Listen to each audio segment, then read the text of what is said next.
I mainly bought a bunch of Ethereum and Bitcoin. You had predicted a price of Bitcoin to be up, I believe, 61,000. For me, Ethereum and Bitcoin primarily to go up another 100% over the next 5 years or so.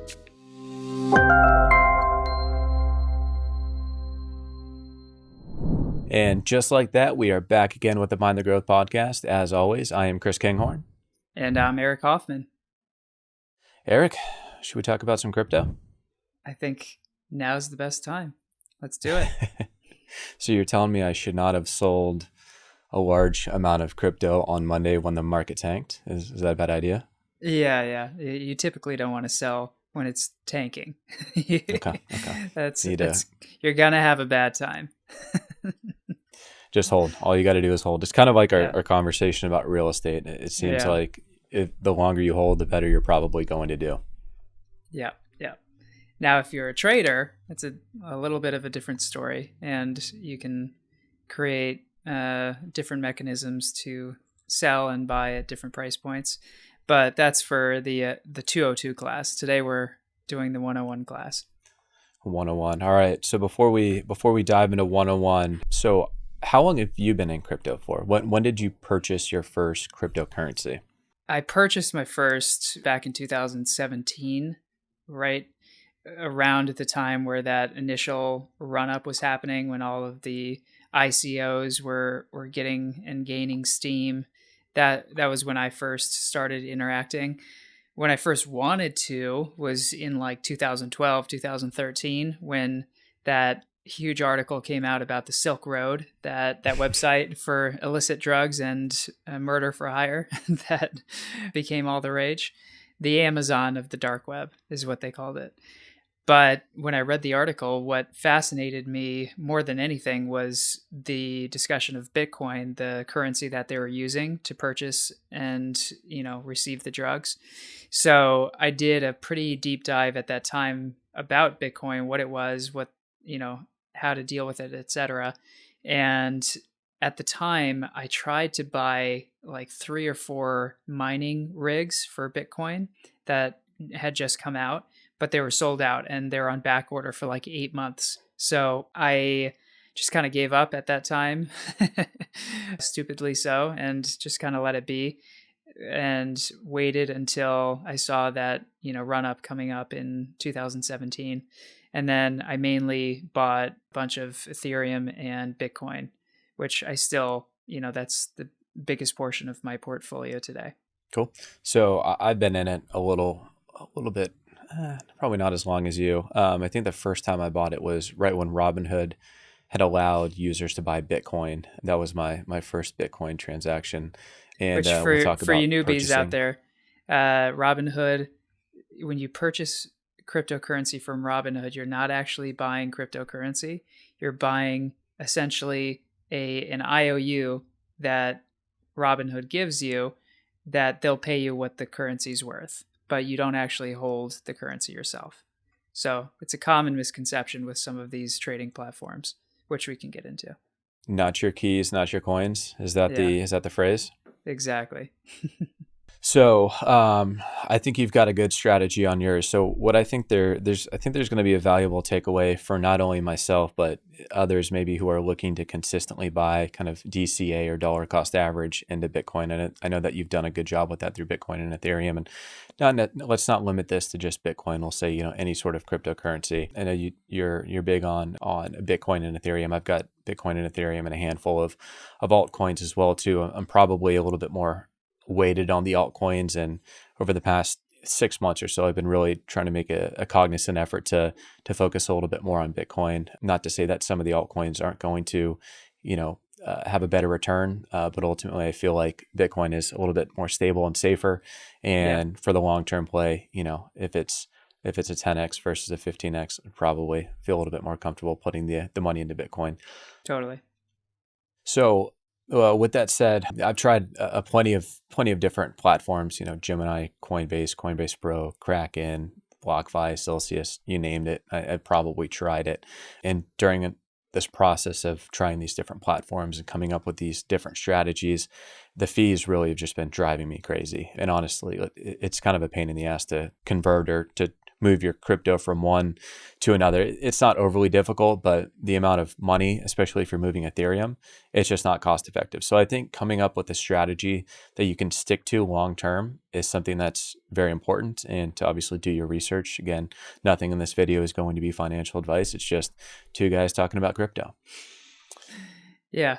So with that said, I've actually, I hate to say this, but I've even gotten to a point where I've been so focused on dollar cost averaging and wanted to stay away from fees that I've actually turned on my reoccurring purchase from Robinhood to kind of drip in and buy Bitcoin every single day. And I know, not your keys, not your coins. So I'm embarrassed that I even admit that. But doing some research, I ran across the ability to utilize APIs, and this is kind of where my tech brain started to kick in. And I'm not overly technical, but being in the role that I'm in, I've had to become pretty familiar with APIs and kind of how scripts work and how code works, etc. But with platforms such as Gemini and Coinbase, a Coinbase Pro, if we focus on those specifically, I know that you've got some background on it. These are the ones that I've been doing research on.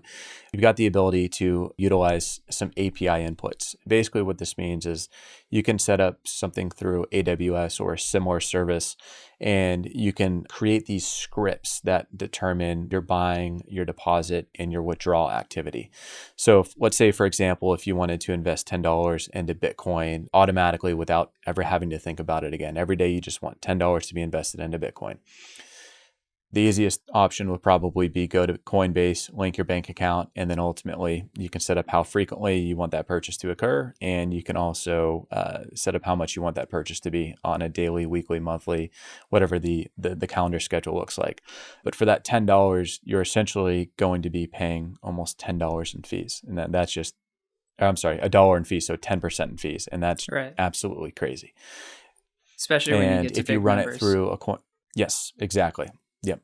And if you run it through Coinbase Pro or a similar exchange where the fees are a little bit lower, a lot of the user experiences within those platforms, they don't allow for the user to set up reoccurring buys through the user experience. So if you wanted to go into Coinbase Pro and find a button that says reoccurring purchase at this dollar amount, you're not able to do that. Now you're able to set up limit purchases. You're able to set up a lot of different if this, then purchase this, but setting up a simple purchase every single day, it's not possible. So to get around this, going back to the APIs and the script that I mentioned earlier, you can automate this. So what I mean by automating this is you can achieve the following. So let's go back to that $10 a day example. On Monday, if you set up the script to where on Mondays you have a deposit from your bank account going into Coinbase Pro, let's call it $10 a day. So $70 on Monday is deposited. Additionally, there's a purchase that's triggered on Monday, and there's going to be a purchase triggered every single day for that week as well too. So let's fast forward to Sunday. So Sunday occurs, you've essentially purchased $70 worth of Bitcoin, $10 every single day. What you can also do through the script is you can trigger then a withdrawal. So you can have those coins withdraw from Coinbase Pro, and you can essentially put them into cold storage. And I've heard negative feedback about this. I've heard positive feedback about this. In my head, it seems like a very easy play to dollar cost average. Now you have to write the script and you have to be comfortable with that component. But if you think of it fundamentally of low fees, something you can consistently do and not have to think about, and the ability to automatically withdraw your coins and put them into cold storage where they are your keys. It is your key. They are your coins. To me, it sounds like a perfect circle. Now, I know that adding in the AWS component, there's some negative feedback. I know you're somewhat familiar with this process. You've gone through this experience. So I want to understand kind of what your thoughts are on this strategy. If it's safe, if you don't think it's safe, pros, cons, just strategy as a whole. Yeah, great question. So I'll break it down in a few ways so that the listeners can hopefully understand the whole process a little bit better. Just to start off, when you're trading cryptocurrencies or stocks for that matter, there's what are typically called maker fees and taker fees. Those are typically utilized in more of the pro trading platforms, like you mentioned Coinbase Pro For Gemini, they have the active trader protocol or program that they can use similarly to Coinbase Pro. And there's many others that do that. There's a basic format, and then there's the pro trading platform. So on the pro trading platform, that's for more of the active traders. That's why Gemini called it the active trading platform. And you can do a lot of different things on that. And it's really useful if you're trading cryptocurrencies daily or, relatively often. So some of the order types that you can do on these trading platforms, on the pro ones, there's something called a limit order and there's something called a market order. And that relates to the maker and taker fee. So if you place a limit order, what you're basically saying is, using Bitcoin as an example, let's just say it's worth $40,000 today.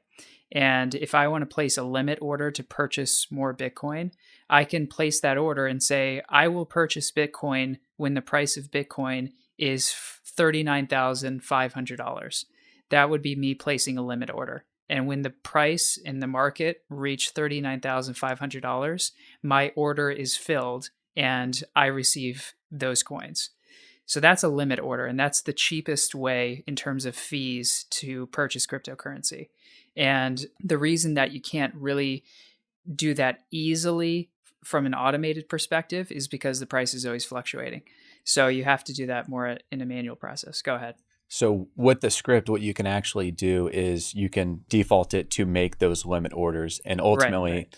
pros and cons on it. Most of the time you're going to be able to, if Bitcoin's just going straight up for 5 days straight, you Sure. might not get your order that goes in. But ultimately, traditionally, every day there is a little bit of an up and down. So it looks for Yeah. that down. And as soon as it sees the down and you've got that taker fee that you can take, which is a lower than a maker fee, then you're able to get your daily purchase done at that lower fee. Sure. Yeah. So we'll get into the automation and the scripts in a little while, because you can program something to do whatever you want it to do, and you can get into really deep detail on that. So going back to what I was referring to, the limit order, if you place that limit order, it's the cheapest way to do it. Every platform, those are the lowest fees you incur. They're different per platform, but those are going to be the lowest fees. The market order is the taker fee, means you take whatever price is given to you, and that's what the market dictates. And that's what most automatic buys are based off of, is the market orders. And so every platform has a different fee schedule that's associated with purchasing as a market order. I've also gone through almost all of the exchanges. The one I currently use today is FTX, their US platform. They historically, and still as far as I know today, have the lowest fees for both limit orders and market orders.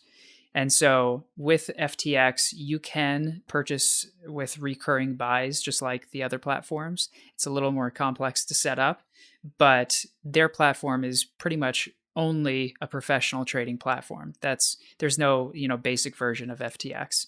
And as a result, their fees are really low, and that's what brings a lot of people to trade with them. So for anyone that's looking to start trading and purchasing, I would personally recommend FTX, having gone through all of them. And this podcast is not yet sponsored by FTX, but we're happy to be. The best trading platform in the market, the lowest fees. You will not regret your decision trading with FTX. So just a side note, FTX, if you're listening. So that's just in a nutshell how the fees work and why they work the way they are. So going to kind of the next level, the automation, my general opinion with dollar cost averaging is, if you're going to do it, especially through a major platform, the fee is just a tax to dollar cost average into the market, and it makes it easy to just do it and hold it. The fees aren't as extreme as, if you're trading and transferring regularly. You're going to get hit if you're trading and transferring regularly, and it's not going to be worth it. But if you're just doing a recurring buy order on most of the platforms, it's not, in my view, a significant fee, and it's just a tax to participate, with the intention that the market's going to continue to go up. So for most people, I think that's sufficient. And that's what I actually recommend most people do, is if you're just getting started, Just set up a recurring buy for whatever amount you're comfortable with, and don't worry about the fees. Don't worry about the price. The goal is expecting both, for me, Ethereum and Bitcoin primarily to go up another 100% over the next 5 years or so. So with that, the fees are negligible. Now, to your question about automation and my comfort level with that sort of thing, I don't have a comfort level with it, for one, because when you're introducing scripts into anything financial, I don't know who wrote the script. I don't know if there's a bug in the script that is just going to take my money. I don't have enough understanding of code to be able to suss that out necessarily. So it would be impossible for me to know if this is a scam or not. And as a result, it's just not worth that risk. I'd rather pay a big fee than having the risk that it's telling me that I have cryptocurrency, but I don't actually have cryptocurrency. Somebody else took all of my money. That's always the concern, especially in crypto today, because it's still relatively unregulated and there's just a lot of bad actors out there. So especially, you talked about this script in particular. One of the cool things about it is it automates the purchases and it also moves it to cold storage, which is even worse for me because cold storage is supposed to be just that, cold. And so if it's automatically moving it to cold storage, I'm not really sure how that works in practice. What I assume is you'd have to have, like, let's say you're using a Ledger cold storage wallet to, funnel it into. I would assume you'd have to have that plugged in at all times, in which case it would be a hot wallet, not a cold wallet, because it's plugged into the internet. So then what's the difference in holding it there versus in the platform itself? You'd actually probably be safer in the platform because the platform has, security protocols in place. Most of them do, most of the major ones, that make it nearly impossible for people to breach it. I view most of the major platforms today, like Coinbase, Gemini, FTX, I view them as banks. I'm as comfortable holding my money with them as I would be with Chase or Wells Fargo. They're big enough now. They're all holding billions of dollars in currency of some sort. And they, as far as I'm aware, haven't had any breaches yet. And they invest a lot of money into security. So from that perspective, I don't have as much concern as other people do holding my money in some of these major exchanges because it's pretty much safe. I mean, I hold my money in Chase and it's FDIC insured up to what, 250 grand. So, if you have anything above that and Chase is hacked, then you're fucked anyways, or you're screwed. Excuse my language, YouTube. Don't nab us. So that's my main theory. Pausing there, what are your thoughts? No, it makes sense. I can totally appreciate that and respect the concerns. I think it comes down to A, your technical ability, B, your comfort with your technical ability, and then also. And by the way, just as an added thought before you get into further, if you can actually code your own script to do this, great. There can't be bugs that are going to screw you in your own script.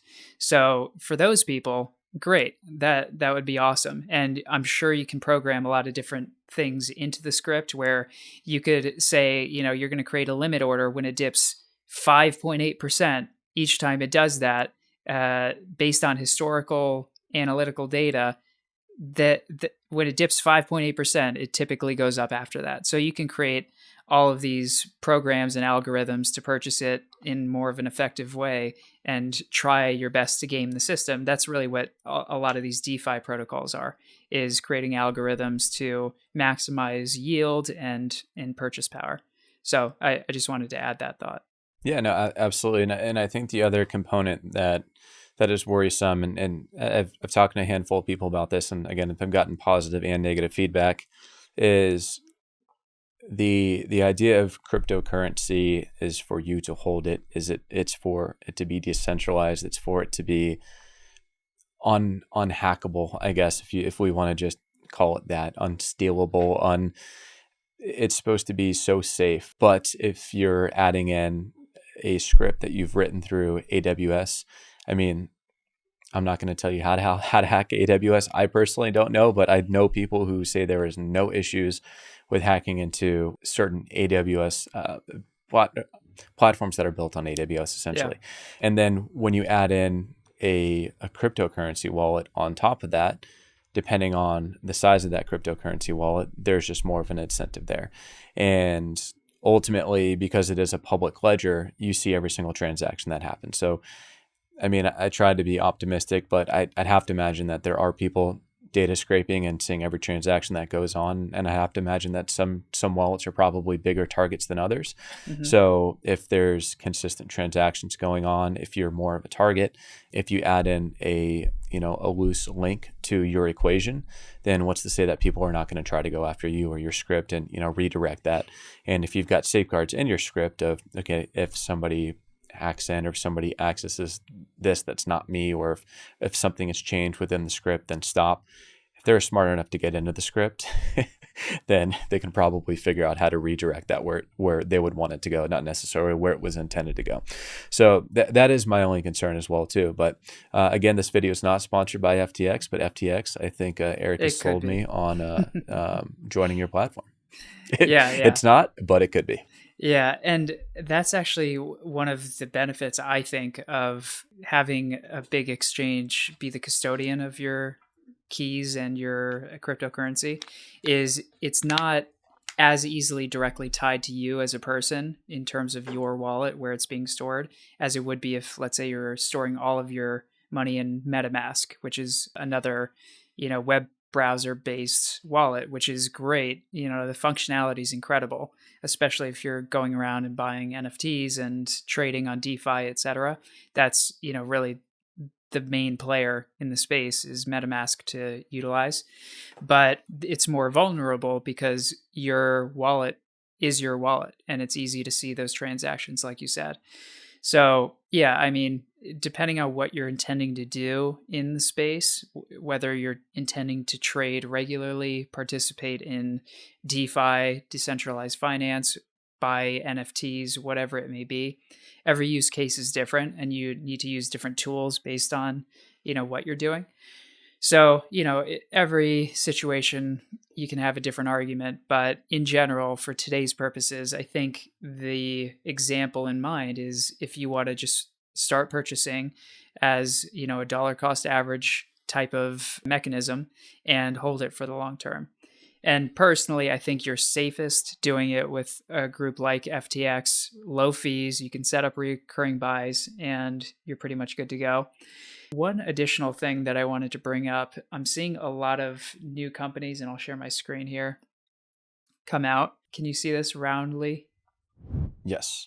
Okay, so this, you probably saw companies like this maybe 10 years ago start to pop up with just regular debit and credit cards where you can round up your purchases and, either invest it into the market or get points Was or it whatever it may Acorns? I be. think I Yeah, want to that was say one of the big Acorns ones. was an Yeah. early one. Yeah. Exactly. So now they're popping up for crypto. So Roundly's one, this bundle is another.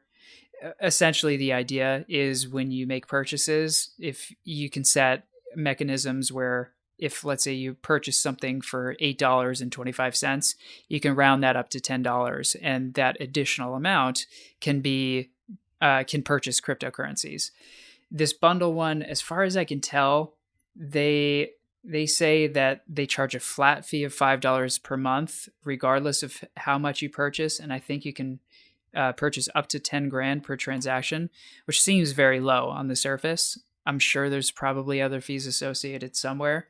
I haven't looked too deep into Roundly, but the main point is these types of companies are coming up as well to do exactly what you're looking to do, is to, whether it's daily, hourly, or however often you purchase things, you can just set it and forget it that anytime you have extra, change, so to speak, it's going towards crypto and it adds up over time. So that would be another good way, I think, for a lot of people to get involved and do that sort of dollar cost average.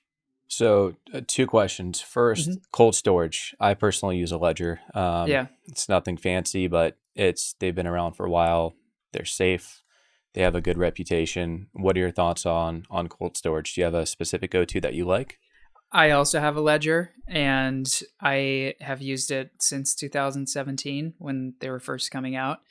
I think that's probably the best option. There's others out there that I'm not too familiar with, but Ledger's great, and I think it's good to utilize. I'll go back to my earlier point that I don't personally have any issue or qualms with storing my money on an exchange like an FTX or a Gemini. I still have crypto on both actually, and some in cold storage. So I I'm more of the mindset that if I spread it out enough, even if I get hit somewhere, it still won't totally crush me.